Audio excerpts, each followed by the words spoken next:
But it's really just like, sometimes people use it for like a justification to hate other people. Getting a little heavy for a comedy show, I know. But the one thing it's like I firmly believe in gay rights. Like, I hate gay slurs. Fair enough. I only use them when I am coaching youth sports. And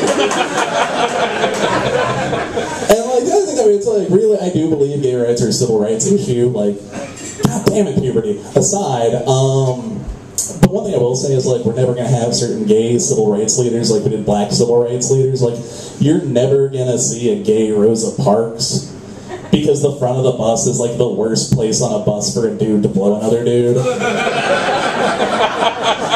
fucking true. Everyone can see you up there. And, like, I don't know. Also, the other thing that gets me these days are, like, these Tea Party types, right? Like, I don't care for them. They're always talking about our founding fathers and shit. And I wish we had a time machine to, like, bring our founding fathers here today, mainly so I could see George Washington punch Michelle Bachmann in the mouth for speaking out of turn.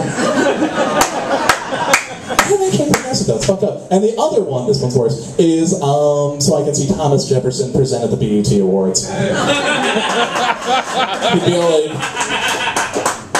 perchance, my dear, you could instruct me on the fineries of how to Douglas. It's true. It's fucking true. And like, actually, you know what?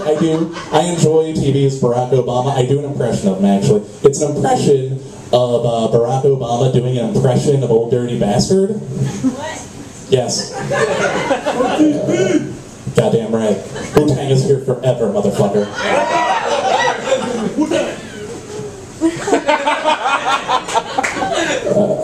Shimmy?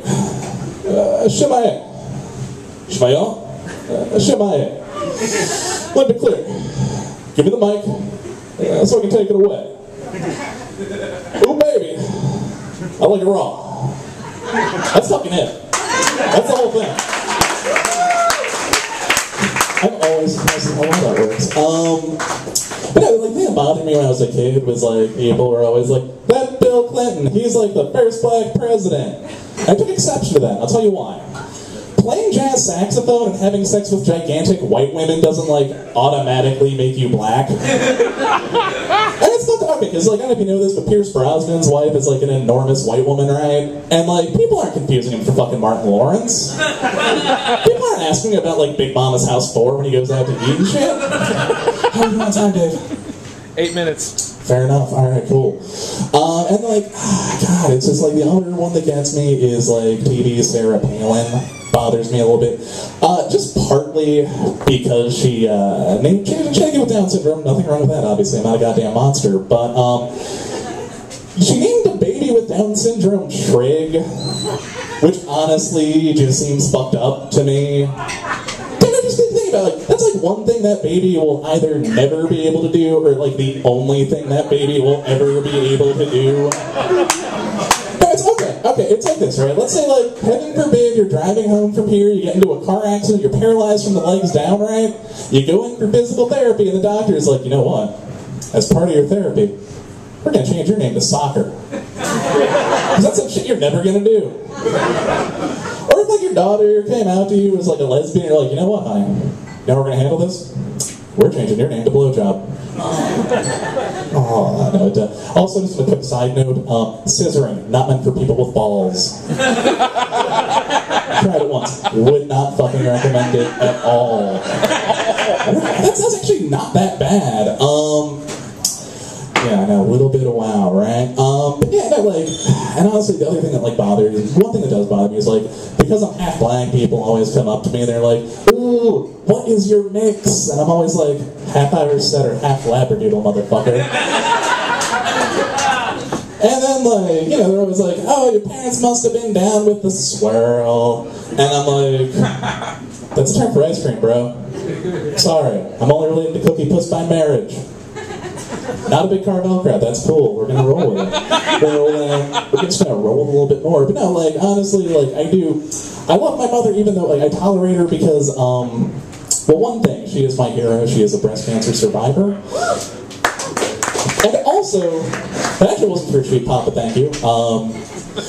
Anyway, no, like, she's my hero, though, because she got chemotherapy by a radioactive spider. And it's, like, super duper, like, hard to beat up in a house with someone with spider senses. Oh, I know, we kind of killed it with that one. Sorry, guys. It's cool. We're gonna build it back up.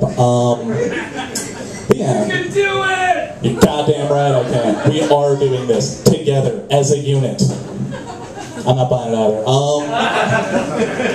But no.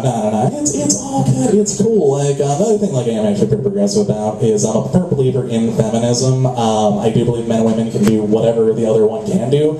And with that in mind, right now I'm actually going to do a bit I wrote about, pretty much for the one day when I started one of those snarky-ass fake stand-up comedy bits in a tampon commercial. So bear with me here, people. Ladies, do you know what it's like when some man in a boardroom is telling us what to do with a bloody pussy? Or it's like, you know, when it's our time of the month and the dude comes over, he's like, oh gross, those are your period panties. And I'm all like, no, that is rust. I am a cyborg. Or like when you go to Planned Parenthood and they won't take your punch card and they'll only give you a $5 footlong. Alright. Someone else knows about a lot of jokes about eating shit in Planned Parenthood, apparently, which is kind of fucked up, honestly. I'm not gonna lie to you. And I don't know, man. It's like, back in the day, actually, because like I was like decent-ish on a microphone, I briefly tried to rap, actually. It did not go, I mean, obviously, as you can tell, you know, just street credibility oozes the fuck off of me. But I tried to have a gimmick with it, right? I told myself I would only do songs about seducing 80-year-old women, and I'd call myself Abdullah the Pension Snatcher. It did not go well. No one wants to hear a song called I'll Make It Holler for a Check for $12. Fuck it. We're gonna keep rolling with it. And like, no one wants to hear you sing the sweet melodies of Teapot Domes, You're Giving Me a Warren G. Hard-On. All the fucking history majors laugh. It's cool. It's all good, man. It's all good. But like, how are we doing on time, Devin? 3? Alright, cool. I will leave you all with this then, seeing as breaking shit down, good idea. But anyway, not too long ago, someone brought this to my attention. How do I put this? I had gone through my entire life cursed with what noted area poet laureate Sonny Fuller refers to as a quote-unquote bitch's ass. And I don't care if her name is Becky, but seriously, just fucking look at this thing.